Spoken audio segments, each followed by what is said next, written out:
The Blue Devils, Book 1, Chaos Barren, Chapter 4, Hidden Speaker.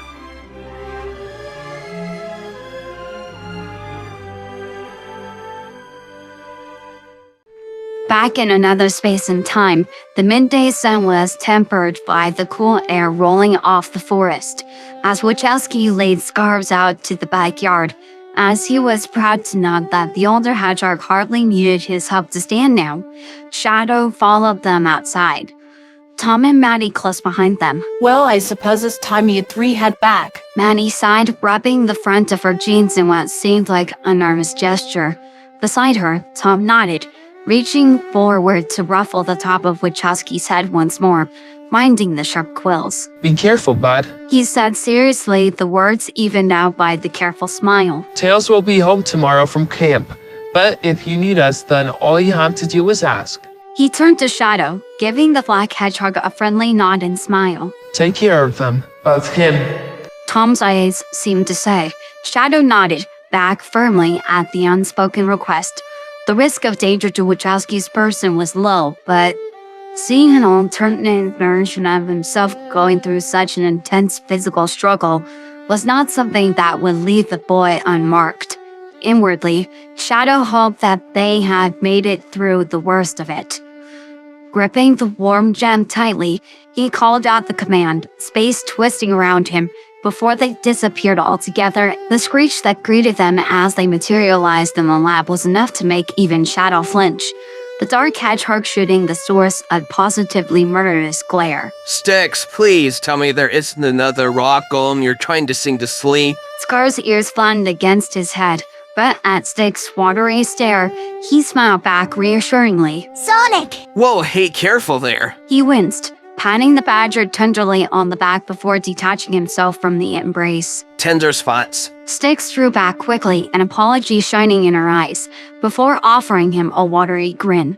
Nodding eagerly, she wiped at her eyes with a loud sniff. Tails and the rest are out trying to figure out what's going on.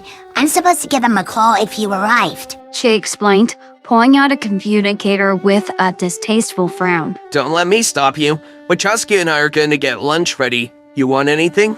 Sure. I'll take whatever you make. She waved a hand, putting in commands hesitantly to the handheld device. Scars perked up at this, nearly rubbing his hands together in devilish glee. Sticks would eat anything, and he loved trying to throw her off with the most insane, but still edible, of course, combinations. Coming right up. He reached out as he headed to the kitchen, Wachowski's hand already slipping into his, the buzzing tiredness chased away by the crackle of energy like a shot of caffeine. The kid tugged excitedly as he began to rattle off his plans for breakfast, going on about the wonders of breakfast burritos. Breakfast in a blanket, Scars. The energy Wachowski was sending him made him feel like he was walking on staticky clouds, sharpening the world around him with a muted buzzy edge. At an offhanded pun, he laughed a bit, harder than normal. Stick's ears perked up when she realized the two had already left, followed by a quiet Shadow. Oh, maybe I should let them know about the other Shadow too. Shrugging after a moment, she opened the channel with Tails to fill him in on the situation. Surely they'd get along. Shadow had seemed pretty out of it too, the hedgehog dozing off not long after they pulled the DNA sample. Well, it'll be fine. In the kitchen, Scarves rummaged through the fridge, searching for the pack of frozen burgers he kept handy in case the rare urge to whip up something struck him. Grabbing the package, he tore through the plastic easily, laughing brightly at the sight. How easily the film broke apart. Burgers are funny now? Wachowski gave him a wary smile, perched on the counter. Maybe you're loopier than I thought. The underlying concern was evident, but Scars only laughed again, shaking his head. I'm just glad I can, move around again. He reached out briefly, clasped Wachowski's shoulder, facing the younger hedgehog fully. Thank you. I know this hasn't been easy for you, and thanks for everything. Beaming brighter than the sun, Wachowski threw his arms around Scarf's neck as gently as he could manage from his place on the countertop. Hesitating for only a brief moment, Scarf returned the embrace, squeezing him firmly before pulling back. Now what do you say to a couple of burgers? Yeah. The smaller hog says with an enthusiastic grin. Laughing once more, smile wide, Scarf set about preparing the materials. He chatted easily with Wachowski, the younger hedgehog, making quick work of gathering the ingredients needed. Leaning against the counter, Scarf blinked away some of the sharpness in his eyes. The lights in the kitchen seemed to dim, and at the same time, too strong. It reminded him of walking into a darker room after being outside in the bright sunlight. Dark spots and lights dancing in front of his eyes as they struggled to adjust. His mind felt a bit tender. Can a brain feel sunburned? But the thought was so ridiculous, Scars always snorted to himself. The knife in his hand slipped briefly, avoiding his thumb by a slim margin. Gripping it tighter, he pushed it back down against the tomatoes, hyper-fixated on the task. Knife cutting through the tomato with ease. Scarves? Clattering loud against the countertop, the knife splattered red tomato juice across the surface. Composing himself quickly, Scarves turned to look at Wachowski, who regarded him with muted alarm. Are you okay? Sure am. He scoffed, concentrating to pick up the knife as casually as he could, wiping the blade against a clean rag nearby. Why do you ask? You were staring at that piece of tomato for like a solid 3 minutes straight. Wachowski tried to laugh, his expression giving away his nervousness. 3 minutes really were an eternity to any Sonic doing a single task, but that wasn't right, was it? It did not take me 3 minutes to cut that tomato, kiddo. Scars waved the nonsense away with a slightly offended tone. I might not be at my best, but there's no way I'm that slow. Anyway, tomato is sliced. Turning away, he got started on placing the patties on the grill, prepped on the stove, missing Wachowski's wide, concerned eyes. The young hedgehog looked at the countertop, where the tomato sat, uncut. Shadow walked through the hut, searching out a quiet room he could wait in while Buck and the rest made their way back. Scarves and Wachowski seemed to have the food situation fully in hand. Meanwhile, Shadow only wanted to find a quiet place to sit in, feeling a bit overwhelmed at all the interaction he had to bear in just the past day and a half. The living room seemed perfect, wind shades drawn, leaving the room cool and dim. Breathing out a sigh of relief, Shadow made his way to the couch, ready to settle down, and something shifted in the corner, all too familiar crimson eyes meeting his own. A low groan built in his chest as he realized what was happening. Well, isn't this just dandy? Of course, his counterpart would also gravitate to the only other quiet room in the shack. However, he couldn't help the brief surge of triumph as the other's red eyes seemed to light up with confusion before landing on suspicion. More tricks, it seems. The other muttered, sitting stiffly on the couch.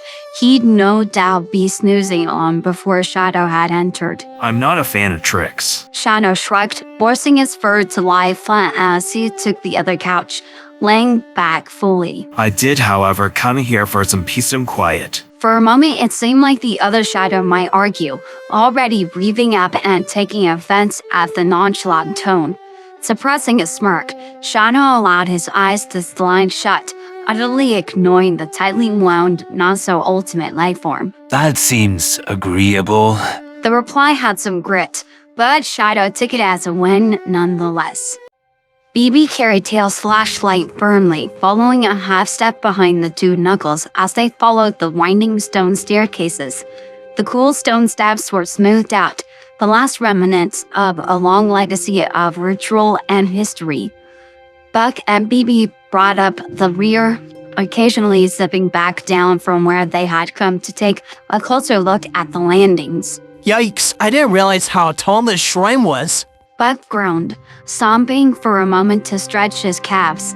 There were easier ways to get out to the shrine. Elevators, I think. The taller Knuckles murmured from the front, his own breathing a little labored. Why are we taking those? Do you really want to take a 400-year-old elevator? The resistance leader asked with a wary smile. Finally, the steps evened out onto the final landing. The air was warmed up here, fresher. Knuckles pushed hard on the doors, the stone grinding as it was moved. As the doors swung outward, sunlight pierced through the cracks, blinding the group momentarily. Stepping out into the shrine, they blinked, eyes adjusting to the afternoon sun. So, where's the emerald? The shorter echidna huffed. They'd emerged from a small pathway on the side of the pyramid, the shrine stretching up another level above them. Don't know about no emerald, but I'll take you to the central altar. Great. More stairs. Buck muttered, eyeing the steps darkly. The flights were brief. The top of the shrine was as damaged as the city, only a handful of pillars holding up a stonework around the edge. A few of the delicate arches remained, framing the opening area with simple yet beautiful carving forms. They walked up the final steps, where the main altar was placed, stopping short as two kneeling figures turned to look at them. The older was a turtle. The elderly figure gasped, struggling to his feet at the sight of the hedgehogs and two echidnas. Father! The girl gasped, reaching out to steady him. Knuckles gazed, and even though he was unmeasurable distance from his own land, he'd recognize the voice anywhere. The pale orange fur, kind eyes, widening concern. A spectra from the past that looked just as she had when she'd been taken by chaos. It was impossible. To call? The orange echidna watched them guardedly. The turtle she'd called father seemed distraught, trying to push her behind him. She stood fast, however, placing him behind a protective arm. Who are you, and how do you know my name? Whoa, I have no idea who you are. The tall Knuckles held up a hand, scratching his head with the other. I also have never seen another echidna before. That's because she's not supposed to be alive. The resistance leader growled out, still trying to wrap his head around seeing the former guardian here. In an instant, the turtle stepped forward, face contorted in fear and fury. He leveled an accusing finger at them. No, you're not going to hurt her too. You already got the others. What was left of them? Wasn't that enough? Please leave us alone. Whoa! Buck stepped forward, remaining calm as the pair snapped their attention to him. We're friendly. We're just here to help our friend. The turtle seemed to melt in relief, recognition sparking in his wrinkling features. Sonic, I hardly recognized you. Forgive my outburst. My eyes aren't what they used to be. He peered longer at the group, alternating between BB, Buck, and the two Knuckles. No, definitely not what they used to be. Oh, you're that old turtle. Turtle, was it? Tucker, actually. I must say, however, we weren't quite expecting company on this island. I'll say. Buck's Knuckles crossed his arms, the suspicion lingering. What are you two doing here? I didn't know turtles could have, spiky children. But again, BB shot him a flat stare, the smaller smacking his forehead in frustration. Adoption is a pretty good way to expand the selection. Tucker chuckled, tapping his daughter's still outstretched arm. He shuffled forward. Now, if I may ask, what are you doing here? As far as I knew, this city had been abandoned for hundreds of years. Buck tried to peer past the two fingers, heart dropping when all he saw was empty space. We're here to find something that can help our friend. As Buck and his Knuckles explained their situation to the older turtle, the taller Knuckles shuffled forward, inching past Tucker to get a closer look at the central altar. As a kid, he'd never been allowed on this level of the shrine. His father always stayed with him on the lower levels, while his mother had ascended to the final steps to offer her prayers. His parents had always scaled the exterior, preferring the view and climb over opening ancient stairwells. He could remember the feel of the sun on his face as he clung to his father's broad shoulders, feeling safe and warm. The sound of his mother's claws gripping at the stone with impressive strength. The altar was almost a letdown. The stones must have been beautiful once, but exposed to the elements and destruction, much of the images and lettering that had swirled around it were illegible. It was closer to a platform than an altar, a larger hole dominating the center. The space seemed incomplete. Knuckles couldn't help but lean closer, needing to see if anything remained. The compulsion deeper and more entrancing than that of a mere passing interest. As a kid, this compulsion had followed him, too foreign and large to be anything but terrifying to a small puggle, surrounded by a ruin and decay. And now it was back again, an expectancy that washed over him weekly in waves, drawing out his curiosity. But it was more than that now. He needed to know more. Beautiful, isn't it? Knuckles yelped, only to find the echidna girl, Tikal was it, next to him, eyeing him amusedly. It sure is. In front of us. He tried lamely. Truthfully, the ruins of the city were far more stunning than this. Covered in grime and mud, rubble and some plants trying to weakly take root, it was a less than grand ruin. More stone and dirt than anything else. Father said something precious lay here and people would come from far and wide to offer prayers. But only a precious few could approach this altar to pray. A faint shimmer caught her eye, coming from her side. Tikal reached out for it. Her fingers broke through the grime easily, feeling something hard come loose. It's jagged, sharp, leaving an imprint in the dirt where it had been half buried. A shard of a precious gem. Smothering her glee, Tikal wiped the dirt and grime from the piece, careful not to cut her finger on the sharp edges. He said it was shattered by the last fighters, a member of a race of healers. With a gentle movement, she held it out for the other echidna to examine. Knuckles took it from her slowly. They were called Star Speakers here, but had many names for themselves.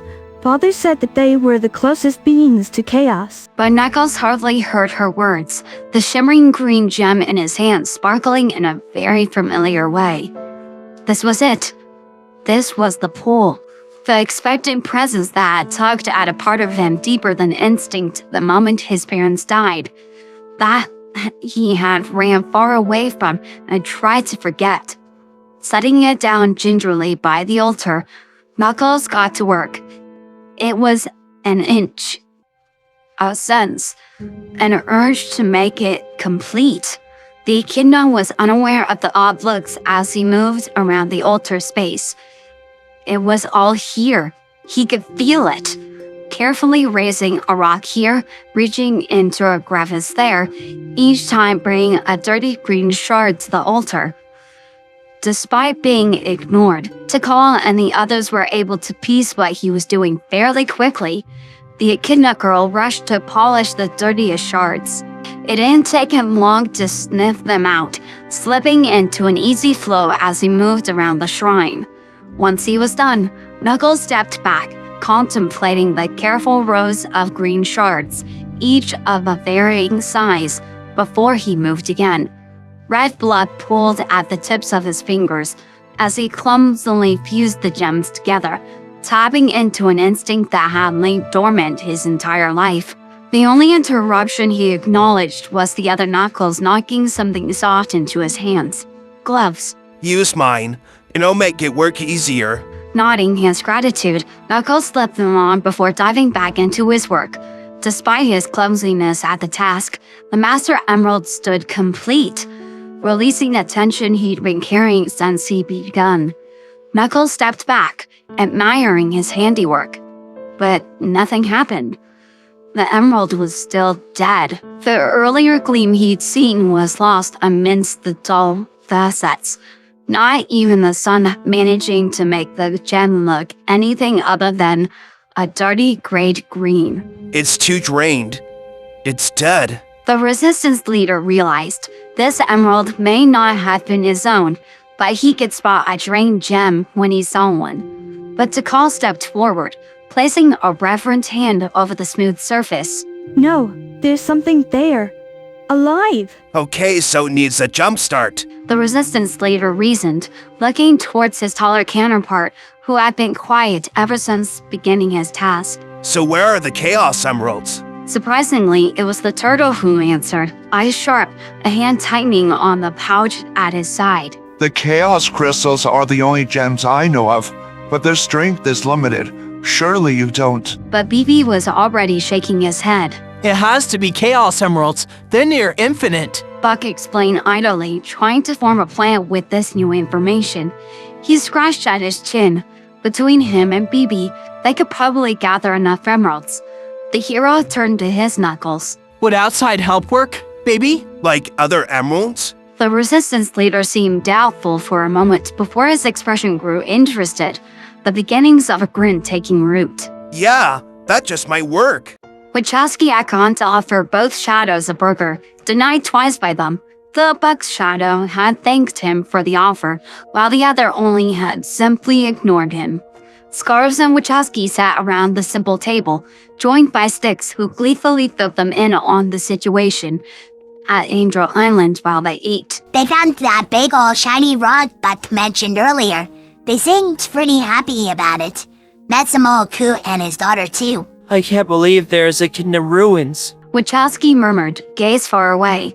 He soon tuned back in, however, as she began to fill them in on the other's plan. Tails said that they were massive, looking like a huge battle had happened there. Neither Mombian noticed Wachowski's flinch at this. All things considered, things are going pretty smoothly for them too. Scarves coughed into his glove, wincing apologetically at Styx's slightly annoyed glare. The cough turned into a hack, racking through his entire body. Steadying himself against the edge of the table, Scarves struggled to breathe through the coughing, tears welling in his eyes from the pressure. It was like trying to inhale slime, the air wheezing through his teeth, offering no relief. Are you okay? I'm fine. Sorry, I think I swallowed wrong. I'm gonna go take a plate to Shadow anyway. I'll be right back. He lied, getting up from the table rudely. The short burst of speed he used to move further away once he was out of sight was far more draining than normal, but worth it. A hand clasped firmly over his mouth. Scarves coughed. He felt like he was hiking up a lung, unable to rid his throat of the terrible itch that had taken residence, feeling like he might very well suffocate from the pressure. The glove felt moist against his hand. Finally settling, he gasped for air, coughing lightly at the sudden onslaught of air against his abused trachea. Saliva clung to his lips and he wiped it away, disgusted. But something caught his eye.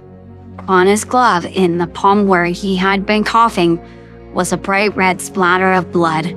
The stain covered the entirety of his palm, and the hero tried to quell his quickening breath as fear began to creep up his spine, clawing deep into his chest. Scarves? Clenching his fist, Scarves turned around to see Wachowski peeking past the doorframe, tension melting from his small frame as he saw him. Hey kiddo, just needed some quiet time, you know? It was a terrible lie, and some part of him saw the kid knew it too, but Wachowski only nodded, a valiant smile making an appearance. I understand. I'll be out in a bit. Nodding once more, Wachowski's soft step led him away from the room, leaving Scarves alone once more. He tore the gloves off, dumping them in the trash can. Scarves felt heavy. He had to stay calm. Wachowski had stepped into the other room, following Styx for something or other. He couldn't remember. He couldn't stop thinking about how heavy his body felt. Maybe I should lie down. A wave of nausea washed over him, and he swallowed hard, tongue feeling swollen and fuzzy in his mouth. Scarves retched, his gag reflex kicking in. Another cough bubbled up, and the hedgehog felt fear well up along with it. Each breath grew louder, air hardly able to make it through the violent hits. He became suddenly aware of the cool tile pressed against his cheek. When did I lay down?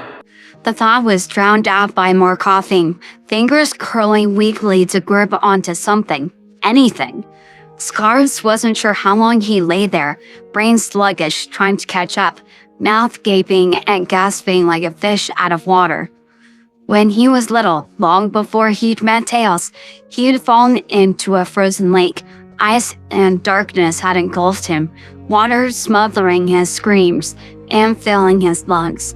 And he could remember the slamming of a tiny fist against the ice, the cold terror freezing his limbs faster than the water could hope to manage. A tall Lennox had dragged him out then, the fear and darkness lingering long after he was out of the ice. He knew there'd be no one to pull him out this time. Wet pulled at his lips, his body flailing and acting on sheer instinct alone, eyes falling shut as the hacking tore through his body. He was drowning, closed fists thundering weakly against the tile. Every gasp was empty, bringing no relief to the burning in his chest, the fear giving way to a fuzzy darkness, eyes turning glassy and unfocused, heart in his throat. He wished he could push that out too. Steps sounded, followed by a bright voice that cut through the pounding in his ears. Wachowski. His heart plummeted through the floor, a new kind of dread gripping his thoughts. Get up! Don't let him see! He bit down, rolling to one side. Kneeling, his arms could barely support the force of his coughs. Scarves bowed his head, touching the tile floor. The voices had stopped. Half mad with fear, he tried to stop coughing, shoving his fist into his mouth. The retching turned to a heave, his lunge pushing up, past his throat and lips. He couldn't cough, couldn't breathe, could only close his eyes. The lunch he'd managed to eat not even an hour ago splattered onto the tile. Scars bit back a sob, unable to hold it back for long before he began coughing again. What's happening to me? His mind felt weird, electrified. A scream pierced his ears, but it was all he could do to stay still. A blue shape was in front of him. No, the sound of desperate crying and breathing mixed in with his own gasps and wheezes growing weaker by the second. Blindly reaching out, Scars tried to pat the head he knew to be Wachowski's, reassuringly. It's okay. He tried to tell him, but all that came out was a garbled choke. More voices overlapped his now, each clamoring something wordless, curling away from the voices. Too loud, too close. Scar shut his eyes, each ounce of strength giving to staying together, feeling like he might come apart at the slightest touch, burst into nothingness. Around the edges, a deep chord rumbled in his chest, all but drowned out by the terror that seized his mind and body. Back inside the cool, cavernous library, Amy and Tails were making progress. Amy approached the table Tails had claimed as their workspace, carefully placing scrolls before UT sensors, stopping every so often to read the logs the droid printed out. Styx had called not long after the Knuckles and Sonics left them to no Scarves. Wachowski and the other Shadow had arrived, and Scarves was awake and walking. Humming happily, the Fox could practically feel his exhaustion melt away. They'd figure out whatever mumbo-jumbo this was, fix Sonic up for good, and be able to put these past couple of weeks behind them entirely. The mere thought filled him with another buzz of energy. Find anything yet?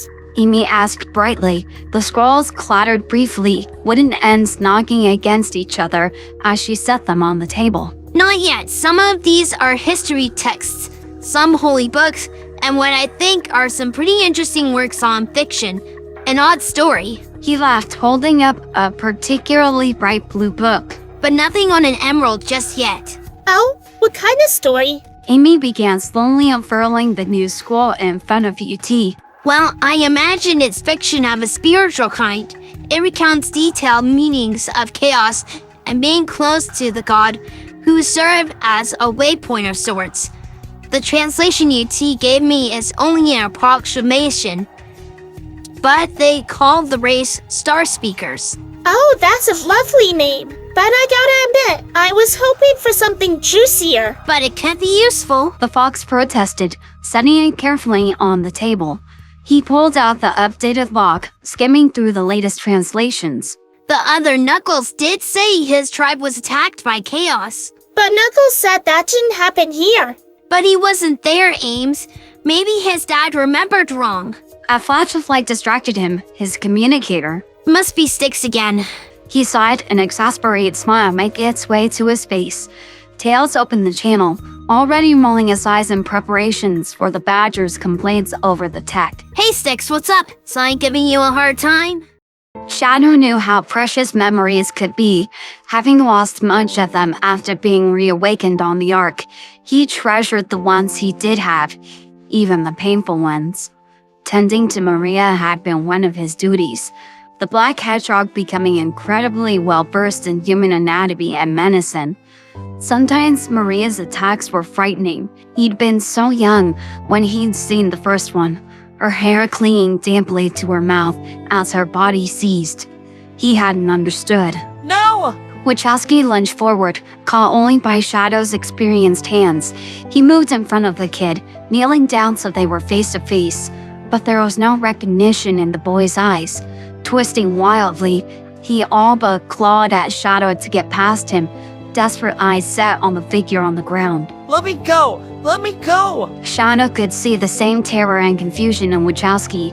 The other Shadow lingered behind him, drawn by the screams as well. Whatever he thought of it, Shadow didn't know and didn't care. Take the kid. He ordered, pushing Wachowski back towards Sticks and his counterpart. When none of them made a move, a snarl ripped from his throat. Now. Surprisingly, his counterpart stepped forward first, grabbing the kid by the shoulder, wincing as a crackle of blue electricity ran up his arm at the contact. Once the kid was out of sight, Chad moved quickly, gathering the limp blue body in his arms and moving towards the lab. Get Eggman in here. He told the Badger, who fluttered around, her hands straying close to her friend, but never quite touching. Tell him it's an emergency. We need his help. In the time it took him to settle scars and clean him up, Sticks returned. He's on his way. I called the others. Good. Buck and BB have a plan. Said they were going to gather their world's emeralds. Shadow perked up at that. I see. He trailed off in thought.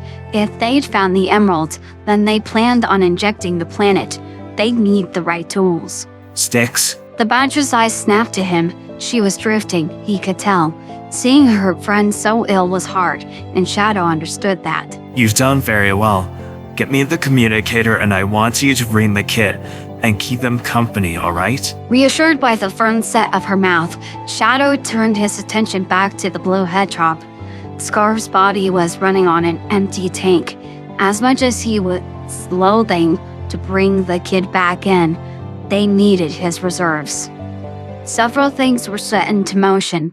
Shadow had burst into action, allowing the kid to settle beside the now still Scarfs. Wachowski's muzzle was streaked with tears, but he refused to acknowledge them or cry anymore the moment he stepped back into the room. Shadow didn't know whether to admire his bravery or let his heart ache, because he had been the one to ask the kid back in, despite the promise he made to Tom earlier that same day. He asked if Wachowski could do it again, and seen the truth in his eyes, but accepted the lie nonetheless.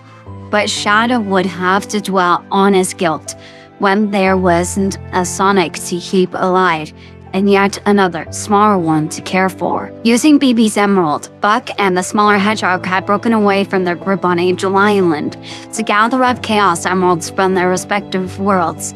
Their plan to use Chaos Emeralds to jumpstart the Master Emerald and the world's energy would have ideally had more time to prepare, but there was hardly time to carry it out in its current unpolished state, even now. If Scarves had been dying earlier, he was at death's doorstep now. The hedgehog was no longer conscious, sedated by the doctor, who had arrived in record 10 minutes after the call, carrying all the materials needed for Scarves. After stabilizing him to the best of his ability, Eggman had called for a large carrier he'd been saving for some doomsday device, quickly cutting off his explanation and retorting it to reach the atmosphere as Shadow's thinly veiled impatience. Throughout the entire frenzy of activity, his counterpart had remained silent, lingering in the room with Wachowski, sticking to the corners of it, but never leaving the two hedgehogs. Shadow could only assume he was taking this seriously, now that the gravity of the situation had truly become apparent. A brief sense of pressure in the void around him had Shadow perking up, ears flicking towards the minute disturbances in the emptiness. Turning his attention to a specific spot in the room, he waited. His counterpart looked at him oddly, frowning. Not a second later, a flash of light burst into existence, followed by the forms of BB and Buck. The two hedgehogs looked uncharacteristically grim, but seemed to come back to themselves as they spotted the two other blue hedgehogs at the center of the room. Shadow watched as Buck and BB exchanged a wordless look. Always in sync, those two. And BB bounded over towards Wachowski and Scarves, while Buck approached Shadow. How is he? Stabilized. Barely.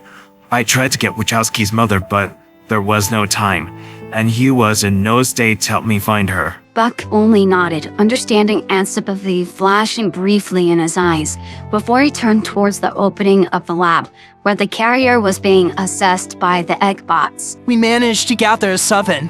4 from our world and 3 from BB's. Shadow raised a brow at that, impressed despite himself. They had known the location of only 2 emeralds back in their world, one of them in Gun's possession, which meant that the hero had managed to find 2 emeralds and persuade the organization to give up theirs in the span of a couple of hours. Unless... Shadow's eyes widened. Did you steal the emerald from Gun? They weren't being helpful. I'll give them back, though. He said at the agent's incredulous stare, but Shadow only snorted. Truthfully, I could care less if you did or didn't. Some agent you are. Shadow shrugged, his expression darkening as he saw Eggman approach from the lab's entrance. I will wait around until you're ready to go. The doctor said gruffly, clearly as uncomfortable with the strange dynamic as they were. Tails is nearly back from Angel Island anyway. We'll need to redirect the energy of the emeralds. It'd be best that whoever goes is familiar with it. Automatically, green and red eyes moved to Wachowski, who was sitting in a chair, body slumped onto Scarf's bed, both hands holding one of Scarf's. I'll go. Shadow blurted. They had asked too much, far too much of the boy now. I've done it before as well. Buck nodded, relieved. We'll both go then. Loading up the machine took hardly 5 minutes before the engine roared to life, scattering dust and dirt into the air. It climbed higher and higher into the sky until it disappeared entirely from view. The machine was high in the air by now, little speck melting into the unending blue. The machine had been slapped together, a modified ray that was lunged into a heavy carrier, but it would have to do. They were running out of time. Wachowski swallowed his fear heavily. It was easier to pretend when the others were around. Tails had arrived soon after Buck's departure, barely a greeting between them before he'd gone to work on his own monitor. Neither Knuckles or Amy were anywhere to be found, the fox briefly stating that they'd stayed behind to not slow the plane down. Wachowski turned his attention back to the hedgehog in the bed. Scarves had an uneasy grip on consciousness, but he was still breathing. Tails? He asked quietly, voice nearly drowned out by the furious clacking sound of the fox's typing. Yes? The fox didn't even look up. Exhaustion lined his every feature, and he had such an angry, sorrowful look that the young hedgehog could never have imagined on his own brother. He's going to be okay, right? Wachowski was not usually the one to seek encouragement, but the images of Scarf's shaking body flashed in his mind every time his eyes closed. Of course he is. They're going to shoot their beam, put chaos energy back into the world, and everything will be fine. The stony edge of his words made Wachowski flinch. Things were getting worse. Scarves had been fine that morning, but now he was worse now, and no one knew why.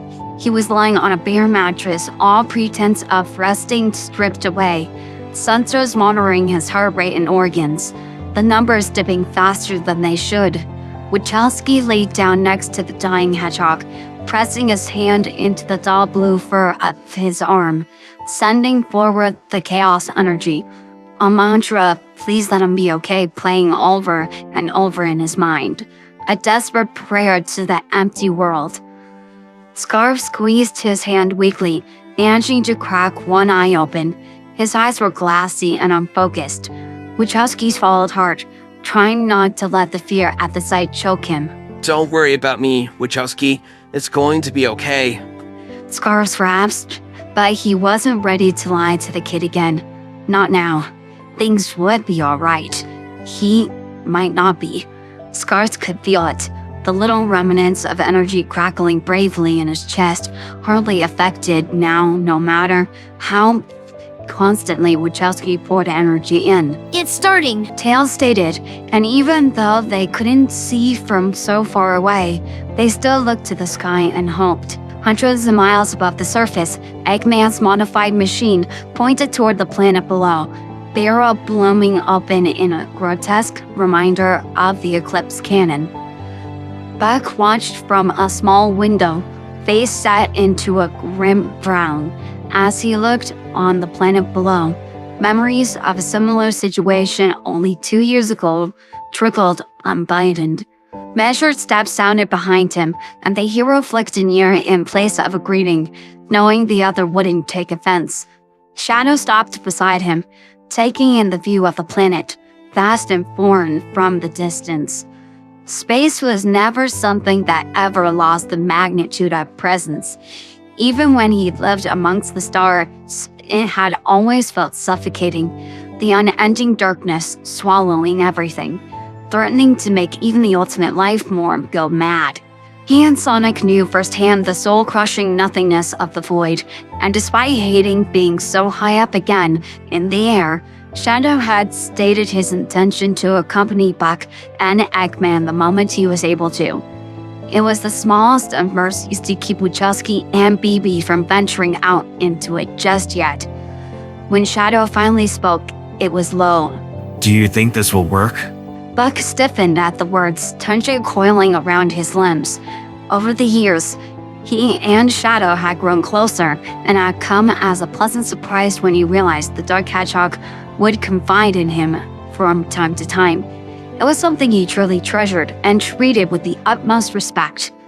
But rarely did Shadow ever voice any uncertainty over his plans.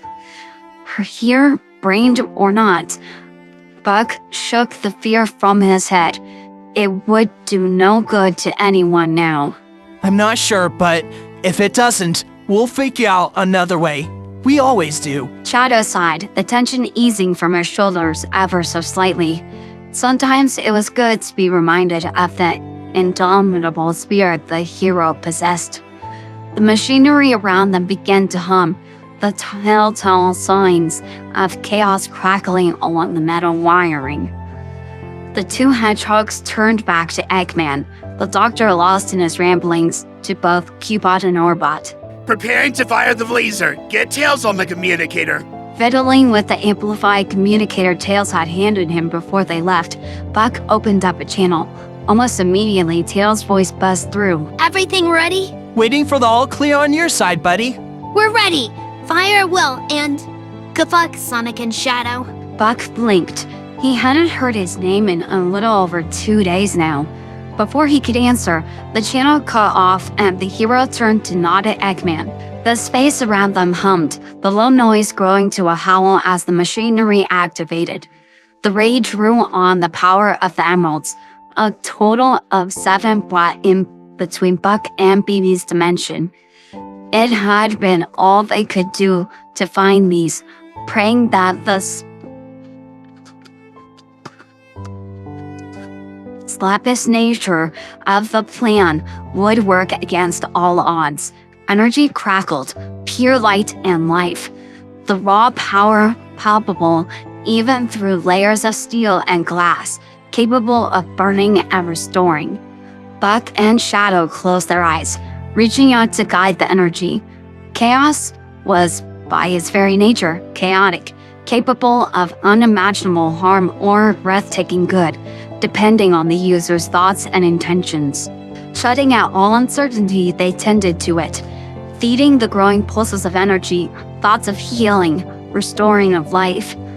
The pulses grew stronger, nearly uncontainable by the machinery now, the force of it nearly melting the metal that tried to channel it. Before the last pulse could rend the machinery apart, the beam was shot, massive and powerful, straight towards the planet below. It crackled down at impossible speeds. The stream of energy hummed to a level deeper than the ears could comprehend, and the room was washed with a pure light, blinding the three until it finally passed. They watched the energy of 7 emeralds crackle through the planet, the deep hum shifting into something that sounded almost like harmony, before fizzling out like a dead battery. Wachowski was screaming. Everyone had seen and felt the pulse watching as it lit up the sky, pouring into the planet. For a moment, nothing had happened. Then it had all come undone. The weak but steady beeping of Scar's monitor had turned into a wailing flatline, and Wachowski was screaming. He had felt it. He'd felt the energy surge through the earth before washing out, felt the little candle of chaos within Scar's spark for one beautiful, hopeful moment, and he had felt as it snuffed it out within the hedgehog, the agonizing emptiness too vivid through their connection and stealing the breath from his very lungs. Scar's body seized for one horrifying moment, muscles tense, face contorted with pain and fear, before falling slack on the bed. That was when the screaming began. Blue energy crackled around Wachowski's chaotic and dark. Whipped into a desperate frenzy, it streaked through his body, burning and rebelling against reason. The hedgehog was vaguely aware of it, attempting to rein it in. But for all the good it did, he may as well have been trying to grab lightning. Instead, he poured it all, every single bit into Scar's, because this could not be real.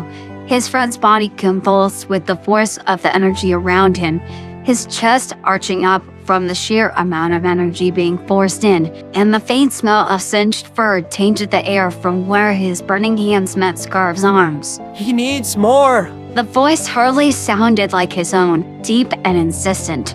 Sobbing, Wachowski reached in deeper to give more. It hurt. The chaos crackled through him, snapping and singing in a destructive melody. But it was his, and he was going to make it heal his friend. In a burst of renewed light, arcs of lightning crackled out before curving with an angular grace towards the still body. It struck him with the force of a blast, the energy alight in his fur, body straining under the onslaught. In a terrifying moment of clarity, Wachowski realized this much energy was very well of killing Scarves. In a terrifying moment of clarity, Wachowski realized this much energy could very well kill Scarves. It's immediately drowned out by a deep boom that echoed with the crackling lightning around him. Not dead. Not dead.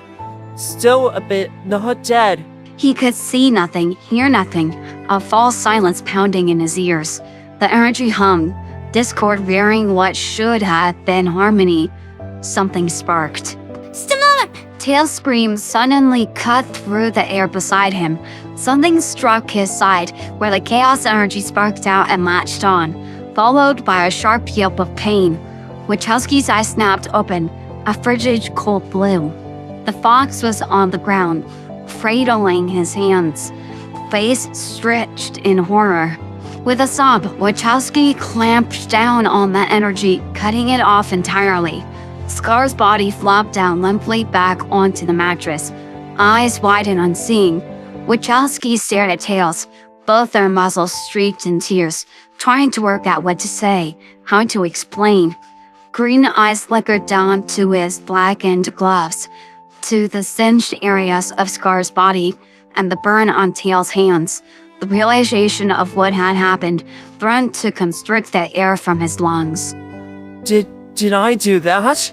The voice was his own now, pitching in terror, but he had hardly had a moment to begin to apologize before Tails had snapped to the monitors surrounding Scar's bed. The wailing machines were silenced for a blessed moment before starting up, a beep picking up once more. Between them, Scar's eyes fluttered, the hedgehog startling them as he took in a deep gasping breath, blinking dazedly for a moment. He had turned to see Tails and Wachowski's tear-streaked faces and frowned slightly. Sorry, kid. Guess I dozed off. Wachowski nodded stiffly, reaching out to take his hands and feel fingers curl around his own. He could tell Scars that he hadn't dozed off, but flatlined for 5 terrible, horrifying seconds. As if sensing his thoughts, Scar squeezed back, weak but alive. The word vibrated in Wachowski's mind, voice echoing distinctly, sounding fragmented. He could tell now, it didn't sound like him. That wasn't his voice.